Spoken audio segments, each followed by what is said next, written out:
विश्वागर भगवान उमेश्वर साहेब स्वरूपानंद स्वामी साहेब भोजाराम बापानी सदगुरु पूर्णदास भगवान भरतराम बापानी विक्रम साहेब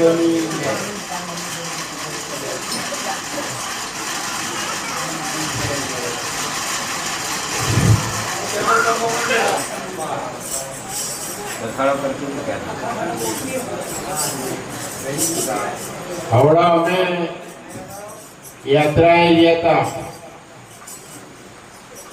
હરિના ધામ કહેવાય અને હરદ્વાર કહેવાય પણ ત્યાં ઉગમ ફોજ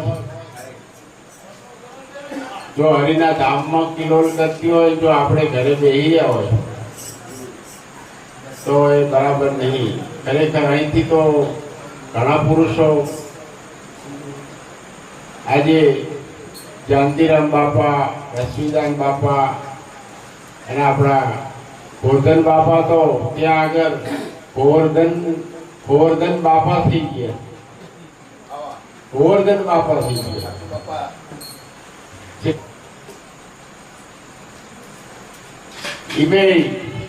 એક શેઠિયો હતો તે એમના મોનીમના અને ગરધણીને બધાને બોલાવી પૂછ્યું કે આપણે જોવો ને કે પાછળ આપણું કારભાર કેટલું ચાલે એવું હોય તો મોનીમે બધો હિસાબ કરી દીધો કે 8 પેઢી ચાલે એવું હોય તો કે આ ના કામ આવે, આ ના કામ આવે કે આપણે આનો ઉમેરો કરવો પડે કે શેઠ કે ઉમેરો કરવો પડે કે આપણે તો કે તારે આના માટે શું કરવું પડે કે કોઈ એવો કોઈ જોશી બોલાવો, કોઈ જોડાવો, કોઈ સારો કોઈ માણસ હોય એની સાથે આપણે ખબર પડે કે આ કરવાથી આ થાય, આ કરવાથી આ થાય તો થોડુંક કે આપણો 8 પેઢીનો તો છે પણ કે 9, 10, 11, 12 પેઢી સુધી આગળ વધવું એવું કરવું પડે કે પછી એમને એક ફકીર મળી ગયા.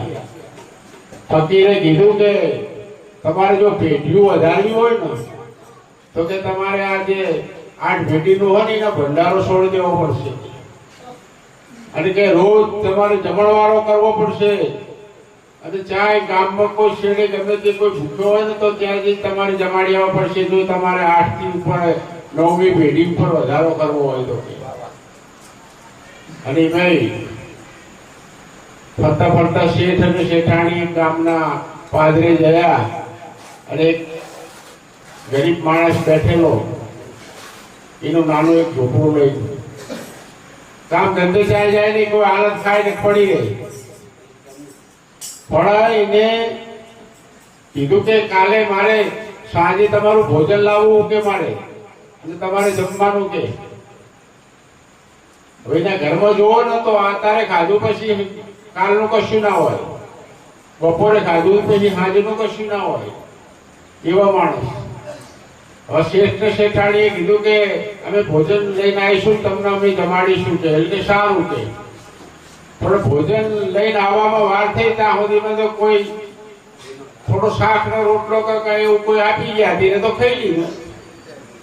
પેલા ભાણું લઈને આવ્યા એટલે કે લો જમી લો હડો એટલે કે હવે મારે કઈ કામનું નહીં કે લઈ જાઓ પણ ચમ કે મારે તો કે મારા જેટલું જરૂર હતી એટલું આવી ગયું, મારે કે વધારો ભેગો કરીને કરવું શું કે તો હવે શેઠિયો કે આપણે 8 પેઢીનું તો હજુ કે તોય કે આપણને હજુ તો કે કૂટ અને આવડો આ કે મારે તો મારા ટેમ્પનું મળી ગયું કે કાલી મારે ફિકર નહીં તો જો આવવા વાળો બેઠો કે લઈ જાઓ પાછું કે એ શેઠિયાનું ભાન થઈ ગયું કે આપણે આ 8 પેઢીનું હતો કે હજુ આપણો ભિખારો મળતો નહીં.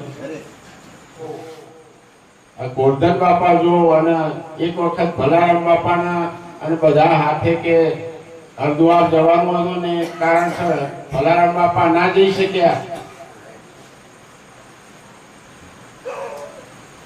ભલારામ બાપા ના જઈ શક્યા તાણે ભલારામ બાપા ગોરધન બાપાને કઈ ગયેલા કે એક વખત તું જજે ને તો કે હે હુકમ ફોજ લઈ જજે.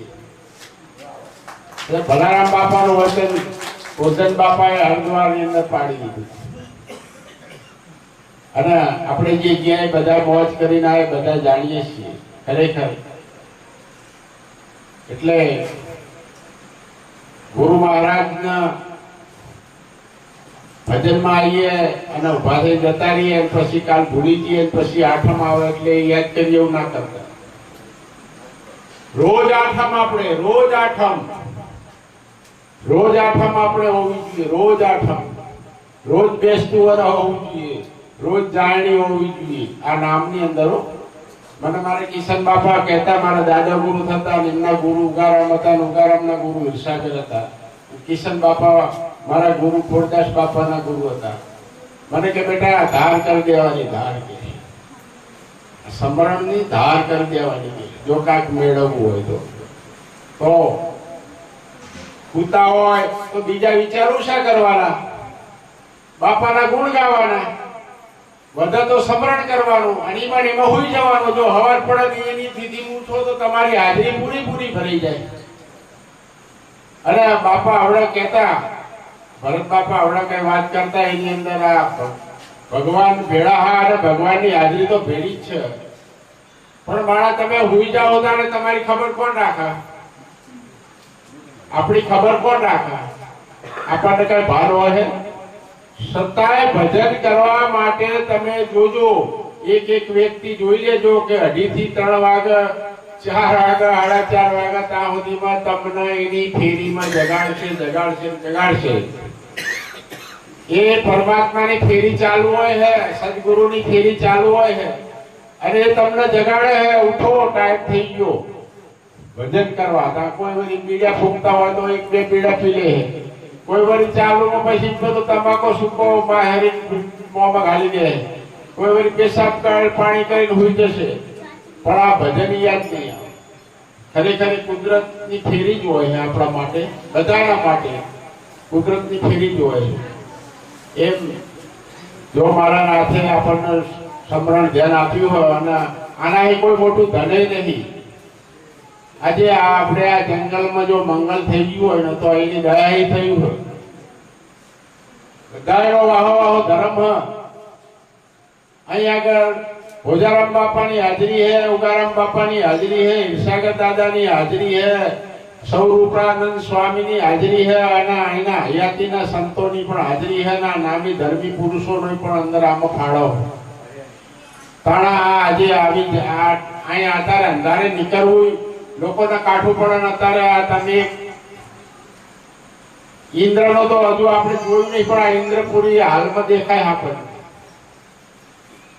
એમ મને એક મારા બાપાનું એક નાનું એક હિરણિયું હોય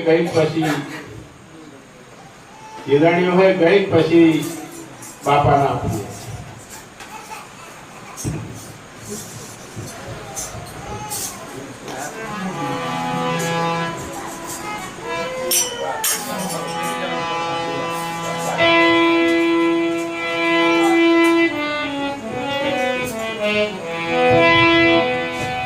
ખોડીલાસે ખલકમાં ખોજ કરી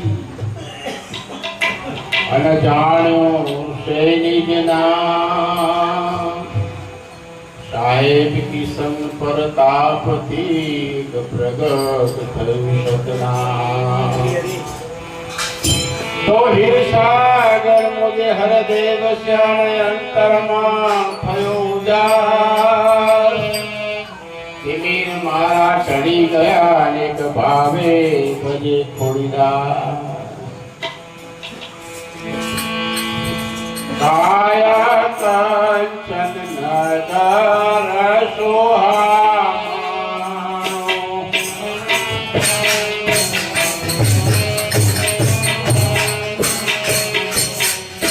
આવાસે મને ખૂબ લાગે અવસરે આવો રે મળે.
રવે